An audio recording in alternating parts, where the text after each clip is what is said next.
Bonsoir, jeudi 28 octobre, bienvenue dans le journal préparé par la rédaction de TV78. Voici les titres de l'actualité locale. Après une chute drastique des activités, l'aéronautique est à la reprise depuis cet été. Comment se porte le secteur dans les Yvelines où de grands groupes et des sous-traitants sont implantés? Reportage dans l'entreprise Permaswedge au Claye-sous-Bois. Pierre Flandin, consultant en aéronautique, sera également notre invité. Nous prendrons des nouvelles des cadets de la gendarmerie. Toute cette semaine, ils vivent un premier stage sur le camp de Ben, un avant-goût de la vie militaire. Au programme notamment exercices de tir et marche de nuit, immersion à leur côté lors d'une journée. Et puis décidément, la série validée sur le rap français aime les artistes yvelinois. Il y avait déjà Attic et Bosch et désormais Ardos au casting de la saison 2. Ryan et Raouf, deux frères jumeaux originaires de Mantes-la-Jolie, rencontrent. Tout à l'heure également, un supermarché tourné vers l'anti-gaspillage. Il est ouvert depuis quelques jours à Morpin. Je vous le disais dans les titres, après des mois de difficultés, le secteur de l'aéronautique repart. C'est le cas par exemple à l'usine Permaswedge au Claye-sous-Bois, spécialisée dans la production de pièces destinées à la circulation des fluides dans les avions. L'entreprise connaît une reprise d'activité suite à la crise sanitaire. Le reportage de Nicolas Dandry. Les machines tournent à plein régime, les petites pièces destinées aux avions se succèdent et les commandes des clients se multiplient. C'est la relance de l'activité dans l'usine Permaswedge des Claye-sous-Bois, après une année 2020 difficile à cause de la crise sanitaire.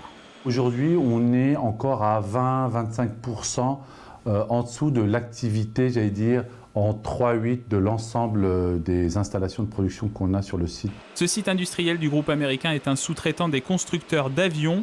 Leur spécialité, la fabrication de ces pièces pour former la tuyauterie des avions. S'il travaillait 32 heures par semaine il y a quelques mois, Stéphane est revenu aujourd'hui à des semaines de 35 heures. On voit par rapport à ce qu'on a à faire derrière, le cadencement. On voit que les panels ils sont bien remplis et que oui, on voit que ça monte. Mais ça ne monte pas non plus vertigineusement. C'est doucement mais sûrement, on va dire. Si à un moment la délocalisation du site était envisagée il y a un peu moins d'un an, un accord social et le chômage partiel a maintenu l'usine au Claye-sous-Bois. La mise en place de ce régime APLD a permis de baisser les tensions et de nous organiser de façon à ce qu'il n'y ait aucune perte, aucune casse sociale dans l'entreprise. Avec l'augmentation de la cadence de production de l'A320 par Airbus, les perspectives sont bonnes pour Permaswedge. On était sur l'année 2020 à 40 appareils par mois et on passerait à 49, 50 dès l'année prochaine. Donc une augmentation significative. Fin 2022, début 2023, Permaswedge prévoit de réaliser 90% du chiffre d'affaires réalisé en 2019, à condition de gérer les problématiques suivantes, la gestion de l'approvisionnement, la hausse des coûts sur les matériaux de production ou encore la montée en compétences. Et pour continuer à parler de ce sujet, Pierre Flandin est avec moi en visioconférence. Bonsoir. Bonsoir. Consultant aéronautique, vous avez exercé dans les Yvelines notamment, vous avez plus de 25 ans d'expérience dans ce domaine et vous êtes aujourd'hui à la tête de votre propre cabinet. Alors la crise sanitaire a fait chuter drastiquement l'activité dans le secteur de l'aéronautique qui se reprend depuis cet été. On a vu les compagnies aériennes avec de nouveau le retour des passagers, Airbus et Boeing aussi qui parlent de ventes qui sont reparties à la hausse. La sortie de crise était prévue pour l'année prochaine alors que les premières prévisions parlaient d'une sortie de crise entre 2023 et 2025. Est-ce que cette tendance de la reprise qui s'est aperçue cet été, est-ce qu'elle se poursuit à l'automne ? Oui, on peut dire qu'elle est bien engagée avec, je dirais, des variations suivant le type d'appareil. Si on se place du côté des constructeurs aéronautiques commerciaux, je pense que la reprise est bien entamée et avec de l'avance par rapport aux prévisions précédentes dans le domaine des avions court courrier, ce qu'on appelle les single aisle, la 320 ou le Boeing 737, puisque les courts courriers ou les vols intérieurs ont plutôt bien repris. Par contre, effectivement, ça a plus de difficultés à redémarrer sur les appareils dits long range, donc chez Airbus 330, 350, où là, effectivement, le trafic aérien n'a pas repris ce qu'il était avant la pandémie. Donc des différences à noter au sein de l'aviation civile, l'aviation commerciale. Est-ce qu'il y a aussi des différences à noter entre l'aviation civile, l'aviation aussi militaire ? Est-ce que la reprise est sur la même tendance ou est-ce qu'il y a des différences justement entre ces deux types d'aviation ? Pour être franc, nous en France, l'aviation militaire, on sait qu'elle est relativement limitée à Airbus avec la 400M et surtout Dassault avec le Rafale. Dassault a été finalement beaucoup moins impacté qu'Airbus par le biais de la pandémie, parce que le militaire a continué à fonctionner. Et le business jet, finalement, c'est bien maintenu, puisque je dirais les gens ayant les moyens d'utiliser ce genre de transport l'ont plus privilégié par rapport à l'aviation commerciale, dans le but de se protéger de la pandémie pendant cette année ou ces 2 ans. Alors dans les articles aussi qui sortent sur ce domaine, sur la reprise du secteur de l'aéronautique, il y a certains sous-traitants qui s'inquiètent d'une reprise trop forte dans un contexte de crise, on le rappelle, des matières premières, aussi cette pénurie des composants électroniques. Est-ce que ça peut affecter, à votre avis, ce secteur de l'aéronautique ? Alors, il est clair qu'il va se générer deux problèmes, hein, comme vous l'avez signalé, effectivement liés à la disponibilité des matières premières. Que ce soit, je dirais, toute matière, notamment les aciers spéciaux, les alliages, etc. Donc il va y avoir une disponibilité, et il y a déjà une tension du marché à ce niveau-là. Et les sous-traitants utilisant ce type de matériaux, comme les forgerons, les gens qui font du moulage, des choses comme ça, commencent déjà à avoir ce genre de problématiques. Et l'autre problématique, ça va être également un problème de capacitaire, non pas lié à la matière première, mais lié aussi à la main-d'œuvre, puisque tout le monde n'a pas utilisé forcément les moyens que le gouvernement a mis en place pour notamment la PLD, donc l'activité partielle longue durée, pour garder du personnel. Et donc, effectivement, il va y avoir cette problématique de recrutement et de disponibilité de personnel pour suivre ces remontées en cadence.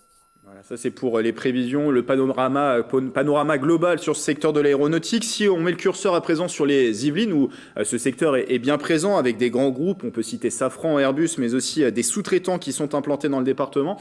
Comment se traduit la reprise ? Est-ce que finalement le département des Yvelines est un moteur de cette reprise ?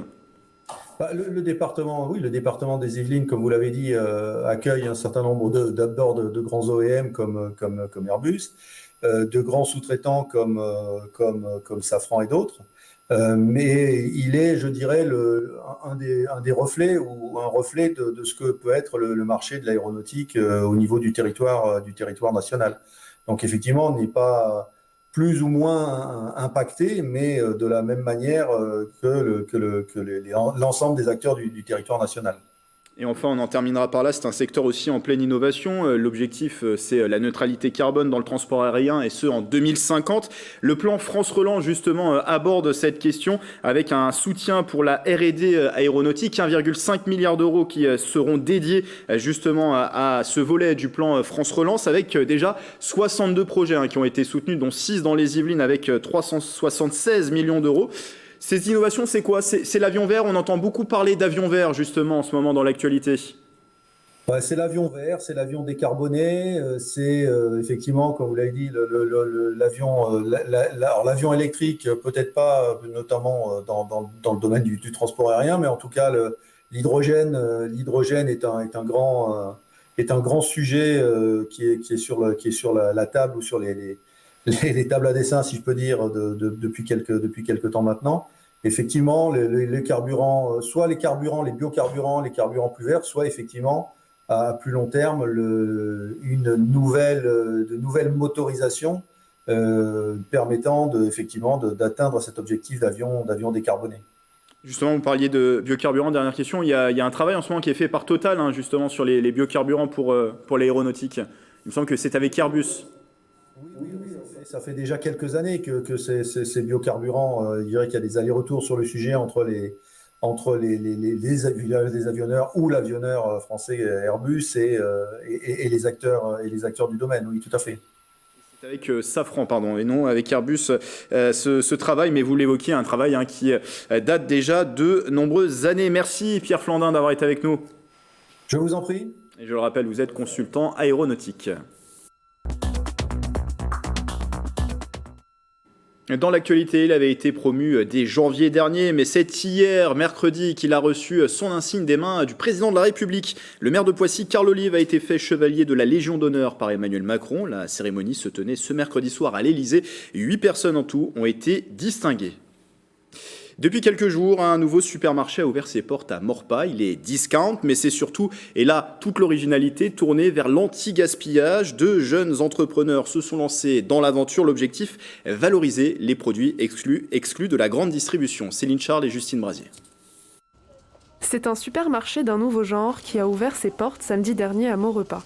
Packaging obsolète, produits à date courte, esthétique douteuse, ici, pas de gâchis, ces produits destinés à la benne sont récupérés et vendus moins cher. Une démarche à deux objectifs. Malin Supermarché, c'est un concept de magasin basé sur l'anti-gaspillage. Donc on répond à deux objectifs principaux. Le premier, en fait, c'est un objectif écologique. On va s'occuper de récupérer tous les produits écartés du circuit de grande distribution classique. Et le deuxième objectif, c'est un objectif qui est économique.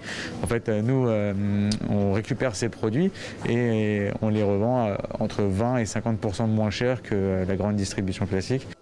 Des prix pouvant être divisés par deux et l'impression de faire un geste pour l'environnement, de quoi ravir les clients qui affluent déjà aux portes du magasin. C'est très important qu'il y ait plus de magasins dans ce sens parce que comme ça, les produits ne sont pas jetés, ils sont comestibles, ils sont propres. C'est important parce que les carottes, par exemple, elles sont bonnes, elles ne sont pas molles et voilà pourquoi les jeter. Ça sont en bonnes conditions pour faire une soupe. C'est en plus parce qu'en fait on a des produits qu'au lieu de jeter, en fait, voilà, qu'il faut qu'on profite parce qu'en fait ils sont valables encore. Lancé par deux jeunes entrepreneurs, le magasin vise les 1200 références sur les 400 mètres carrés du magasin. Les produits sont récupérés chez les agriculteurs, les usines, les grossistes ou encore les centrales logistiques. Les gens font de plus en plus attention à la planète, c'est tous les jours qu'on en entend parler. Et puis le pouvoir d'achat, c'est un peu aussi, c'est revenu complètement sur la table. Donc quand on mêle les deux et qu'on vous propose une offre qui lie les deux, on se dit pourquoi pas et je pense que les gens ont raison. 70% du magasin est réservé à l'anti-gaspillage contre 30% de fonds de rayon comme le sel ou les pâtes. Un supermarché à l'équipe jeune et à l'ambiance décontractée qui projette de se multiplier dans le futur. Quelques nouvelles à présent de nos cadets de la gendarmerie. Toute cette année, nous allons suivre ces jeunes de 17 à 21 ans qui rêvent pour certains de devenir gendarmes. Après avoir signé leur engagement à la Sorbonne, c'était le 27 septembre dernier. Les 70 cadets ont commencé leur stage, leur première semaine de stage sur le camp de Benne. Vêtus désormais de leur uniforme, ils font leur premier pas dans le monde militaire. Nous avons pu les suivre en compagnie de Céline Charles et de Patrick Jacques de Dixmude. L'immersion commence pour les cadets de la gendarmerie. Après une matinée de cours théoriques, l'heure est enfin à la pratique. Les 70 jeunes vont enfiler leurs treillis et calots, un véritable honneur pour eux. C'est un grand honneur de pouvoir porter un uniforme de la sécurité, surtout de l'armée, là, puisque c'est l'armée du coup. Et vraiment, c'est très émouvant. Ils sont partis chercher leur équipement avec leurs fameux treillis et leurs chaussures noires. Après quoi, ils sont allés s'habiller et ils sont devenus, pour la plupart d'entre eux quasiment, ils sont devenus enfants militaires. Déjà rien que par l'aspect de cette tenue militaire uniforme, on sent quand même qu'il y a déjà quelque chose qui se dégage, un petit supplément d'âme.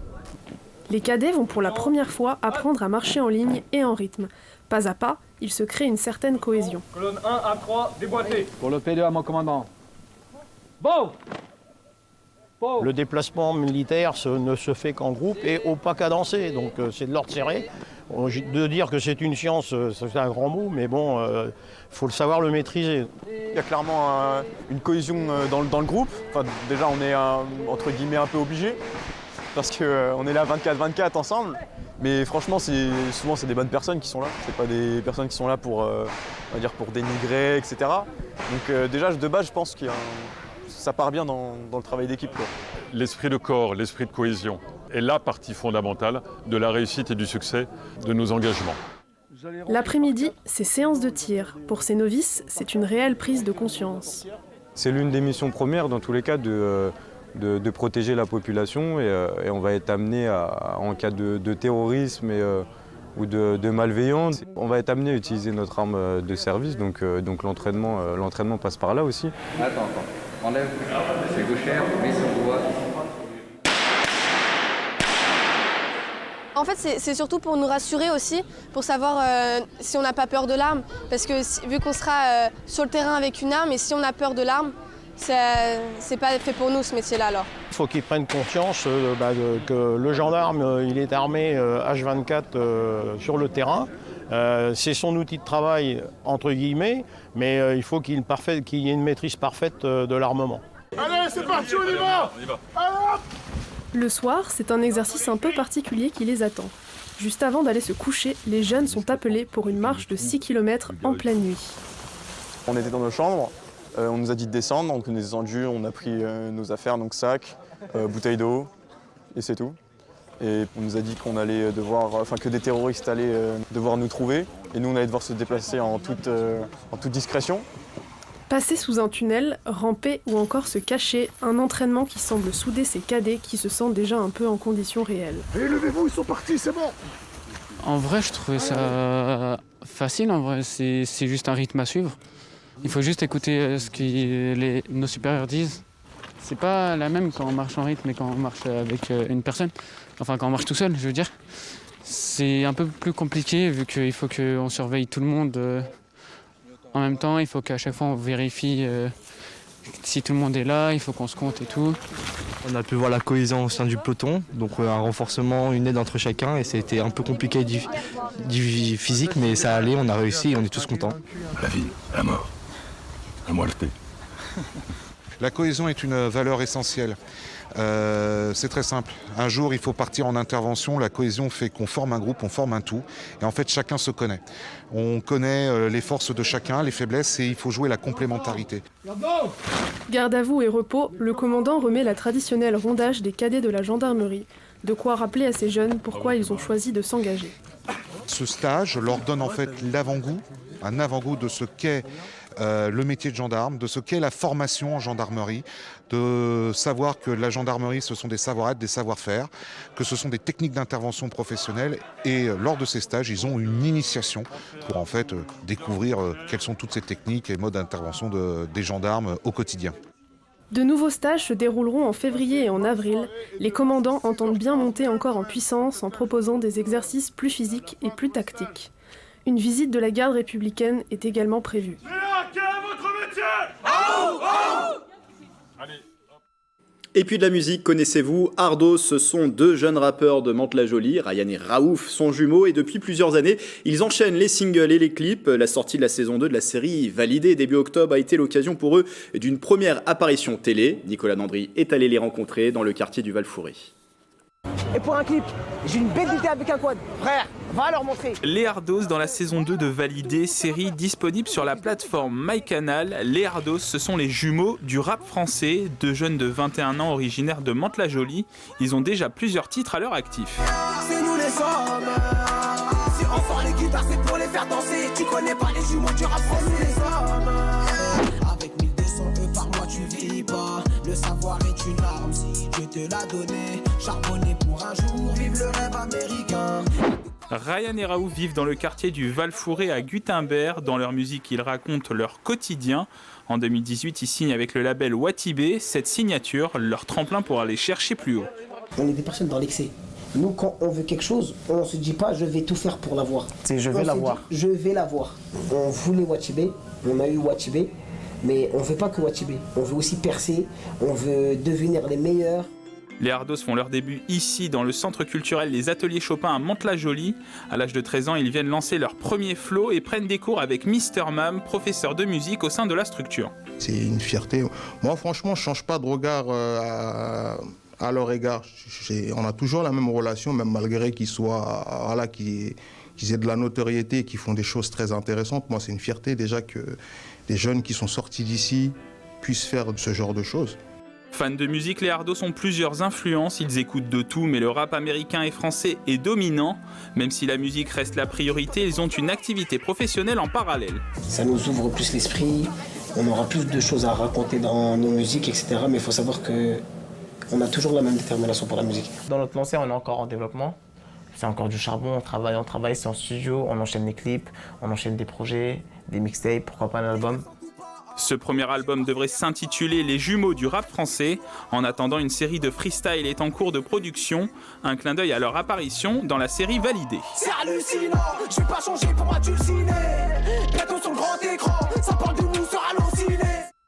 Avant de vous quitter, elle est la fière représentante de la jeunesse du Sud-Yvelines. La reine du Muguez sera élue fin janvier à Rambouillet. Si vous souhaitez succéder à Méléane Dupire, élue en 2020, vous pouvez candidater jusqu'au 5 novembre. Seule condition, avoir entre 17 et 25 ans. Et les inscriptions peuvent se faire par téléphone ou via le mail qui s'affiche en bas de l'écran. Et lui n'est pas le roi du muguet, mais il pourrait être désigné à coup sûr roi de la réalisation. La fin de ce journal est pour moi l'occasion de saluer Romain Ruspini qui s'en va voguer vers de nouvelles aventures. 4 années de collaboration pour ma part à ses côtés. Lui à la réalisation, il était aux manettes en coulisses pour permettre la bonne tenue de ce journal.